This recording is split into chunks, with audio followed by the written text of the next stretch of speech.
वैसे इस वक्त सिर्फ आसिम मुनीर और शहबाज शरीफ ही तनाव में नहीं होंगे, बल्कि उनके लिए माननीय बन चुका उनका चहेता और हेट स्पीच का चैंपियन जाकिर नाइक भी तड़प रहा होगा।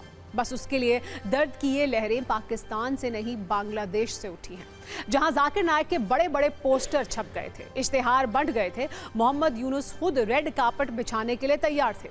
लेकिन अचानक हालात और जज्बात दोनों बदल गए। अब बांग्लादेश में जाकिर नाइक के बेइज्जती के पोस्टर छप गए हैं। कट्टरपंथियों के भाईजान को बहुत जलील होना पड़ा है। वैसे जाकिर के घनघोर अपमान का प्रायोजक कैसे भारत सरकार को बताया जा रहा है, ये आपको जानना चाहिए। लेकिन पहले वो पोस्टर देखिए जिसके जरिए बांग्लादेश में जहरीले और नफरती जाकिर के स्वागत की जोरदार तैयारी थी। ये तैयारी वैसे तो स्पार्क इवेंट नाम की मैनेजमेंट कंपनी ने की थी। उसे यूनुस सरकार का आशीर्वाद भी मिल चुका था। हालांकि अब कहानी बदल गई है। जाकिर नाइक के कट्टर फैन बन रहे मोहम्मद यूनुस ने ही जाकिर नाइक को नो एंट्री का बोर्ड दिखा दिया है।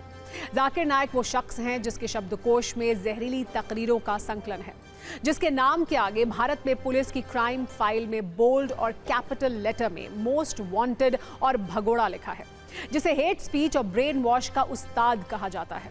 उसे बांग्लादेश की सरकार चीफ गेस्ट बनाने वाली थी। लेकिन अब मोहम्मद यूनुस सरकार ने जाकिर नाइक के वेलकम का फैसला बदल दिया है।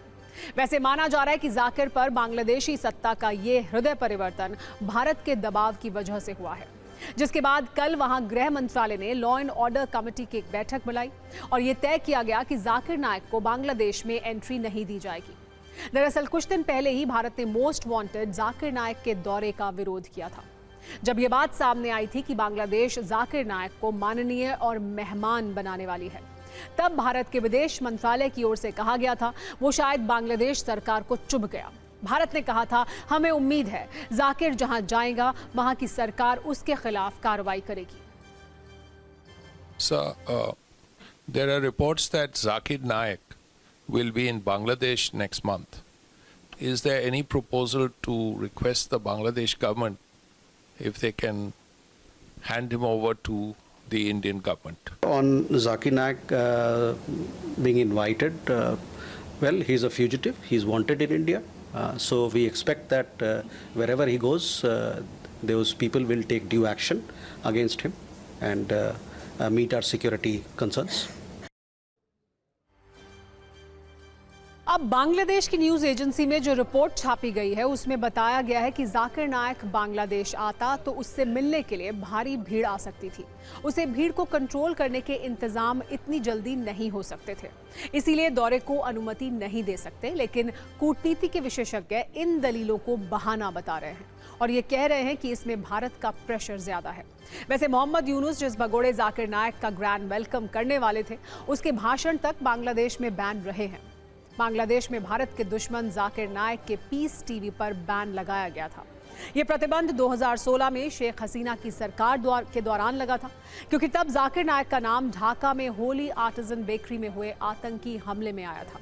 जिस आतंकी को जांच एजेंसियों ने पकड़ा था, उसने जाकिर नाइक के नाम का जिक्र किया था और यह बताया था कि वो जाकिर नाइक के जहरीले भाषणों से प्रभावित था।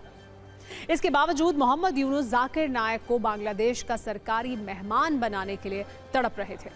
वैसे ये वही पैटर्न था जो पिछले वर्ष लगभग इसी समय पाकिस्तान में देखा गया था, जहां जाकिर नाइक का रेड कार्पेट स्वागत हुआ था। उसकी नफरती तकरीरें हुई थी, जहां जाकिर लश्कर जैसे आतंकी संगठन के आतंकवादियों से मिला था।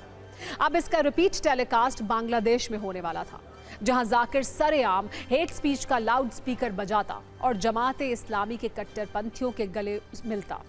लेकिन भारत के विरोध के बाद मोहम्मद यूनुस का मन खट्टा हो गया और उन्होंने अपना ये ऐलान और ये प्लान बदल दिया।